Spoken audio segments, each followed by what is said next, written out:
கென்யாவினுடைய தலைநகரம் நைரோபியில் இருக்கின்ற ஒரு குப்பை கிடங்கிலிருந்து கடந்த 11ஆம் தேதி 11 உடல்களை அந்த நாட்டினுடைய போலீசார் மீட்டிருக்கின்றார்கள்.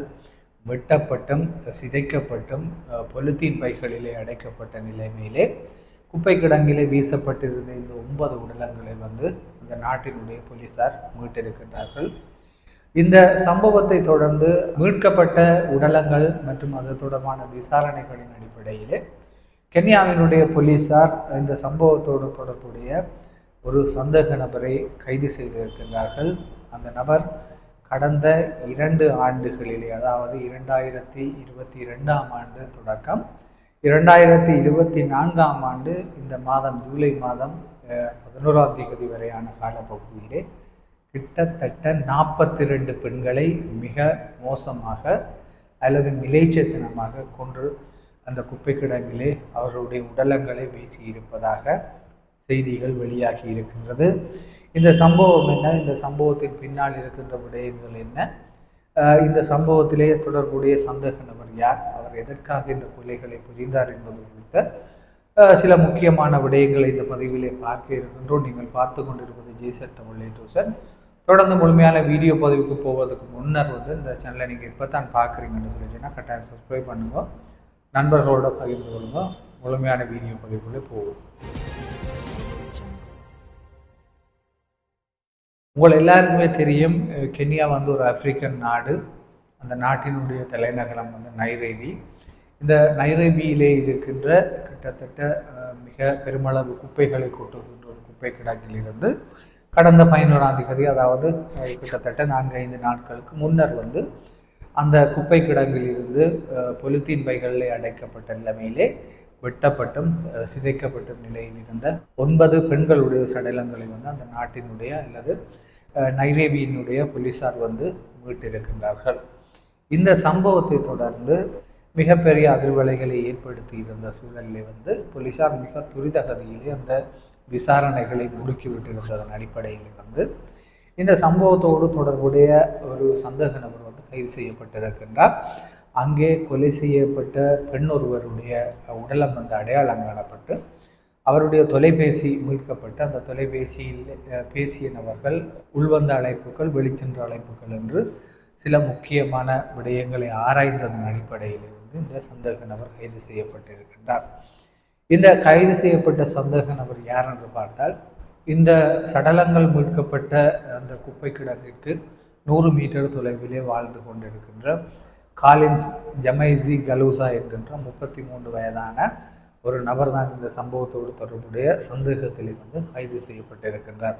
நாங்கள் முன்னரே குறிப்பிட்டது போன்று இந்த காலின்ஸ் ஜமைசி கலூசா என்கின்ற 33 வயதான இந்த சந்தேக நபர் இந்த கொல்லப்பட்ட பெண்ணினுடைய தொலைபேசி, அந்த தொலைபேசியில் இருந்த சில முக்கிய விடயங்களின் அடிப்படையிலே அவர் சந்தேக நபராக கைது செய்யப்பட்டார். இந்த கைது சம்பவம் எப்படி இடம்பெற்றது என்று சொல்லி சொன்னால், இந்த குறிப்பிட்ட சந்தேக நபரை அடையாளம் கண்டதன் பின்னர் அவரை தேடி போலீசார் அலைந்து திரிந்த சூழலிலே அவர் எங்குமே கிடைக்காத சூழலிலே அங்கே இருக்கின்ற அந்த நைரோபியிலே இருக்கின்ற ஒரு மதுபான சாலையிலே அவர் மது அருந்தி கொண்டிருப்பதாக போலீசாருக்கு கிடைத்த தகவலின் அடிப்படையிலே நேற்று திங்கட்கிழமை அவரை அதிகாலை வேளையிலே போலீசார் விசேட சுற்றி வளைப்பு ஒன்றை மேற்கொண்டு கைது செய்திருக்கின்றார்கள். இந்த கைது சம்பவம் இடம்பெற்றதன் பின்னர் தான் இந்த விடயத்திலே, இந்த கொலை சம்பவத்திலே இன்னும் பல முக்கியமான தகவல்கள், இன்னும் பல அதிர்ச்சி ஊட்டுகின்ற தகவல்கள் வெளியாகி இருப்பதாக அந்த நாட்டினுடைய அல்லது கென்யாவினுடைய போலீசார் தெரிவித்திருக்கின்றார்கள். குறிப்பாக இந்த நபர் 2022ஆம் ஆண்டு தொடக்கம் இந்த 2024ஆம் ஆண்டு வரையான காலப்பகுதியிலே 2024ஆம் ஆண்டு ஜூலை மாதம் நேற்று அவர் கைது செய்யப்படும் வரையான காலப்பகுதியிலே சுமார் 42 பெண்களை அவர் கொலை செய்து இவ்வாறு குப்பை கிடங்குகளை வீசியிருப்பதாகவும், அவர் கொலை செய்த முதலாவது நபர் யார் என்று பார்த்தால் அவருடைய மனைவி என்று அவர் போலீசாருக்கு அளித்த வாக்குமூலத்திலே தெரிவித்திருக்கின்றார். இதன் அடிப்படையிலே இவர் ஒரு சீரியல் கில்லர் என்று சொல்லி போலீசார் அடையாளம் கண்டிருக்கின்றார்கள்.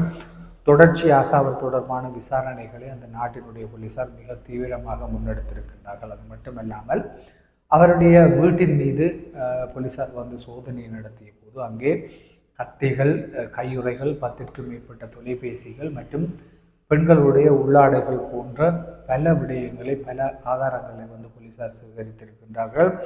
இந்த கொலைகள் எதற்காக நடைபெற்றது என்று சொல்லி போலீசார் தொடர்ச்சியாக விசாரணைகளை மேற்கொண்டிருக்கின்ற சூழலிலே அது தொடர்பான எந்த விதமான தகவல்களும் இதுவரை வெளியாகி இருக்கவில்லை.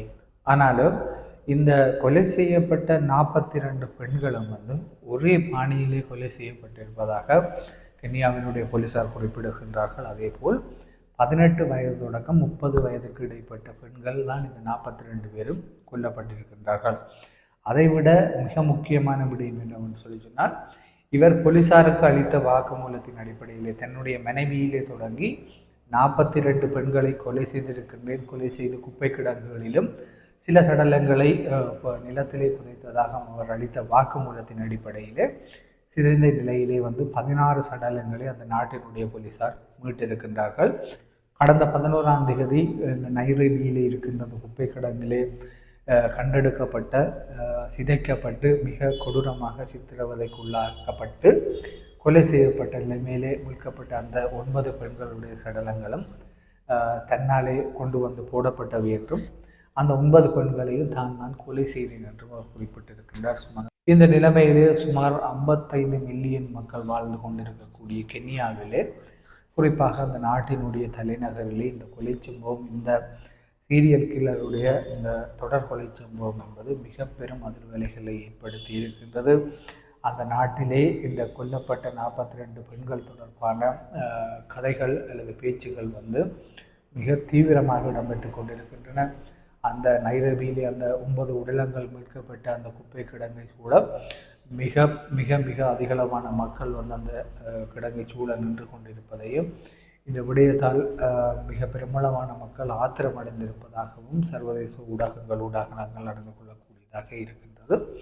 இந்த சம்பவம் தொடர்பாக தொடர்ச்சியாக விசாரணைகள் இடம்பெற்று கொண்டிருக்கின்ற நிலையிலே மேலதிகமாக இன்னும் பல தகவல்கள் வெளியாகும் என்று கூறப்படுகின்றது. குறிப்பாக அந்த நபர் போலீசாருக்கு அளித்துள்ள வாக்குமூலத்தில் சுமார் 42 பெண்களை கொலை செய்து தான் புதைத்ததாகவும் குப்பை கிடங்குகளில் வீசியதாகவும் கூறியிருக்கின்ற நிலைமையிலே வந்து வெறும் 16 பெண்களுடைய சடலங்கள் தான் இதுவரையில் மீட்கப்பட்டிருக்கின்ற நிலைமையிலே அந்த சடலங்களை மீட்பதற்கான அல்லது அந்த சடலங்களை மீட்டு அவர்களை அடையாளம் காணுவதற்கான முயற்சிகளையும் அந்த நாட்டினுடைய போலீசார் மேற்கொண்டிருப்பதாக செய்திகள் குறிப்பிடுகின்றன. இதுதான் இன்றைய பதிவினுடைய பிரதான விடயம். நாளை மேலும் ஒரு வீடியோ பதிவில் சந்திப்போம். நன்றி, வணக்கம்.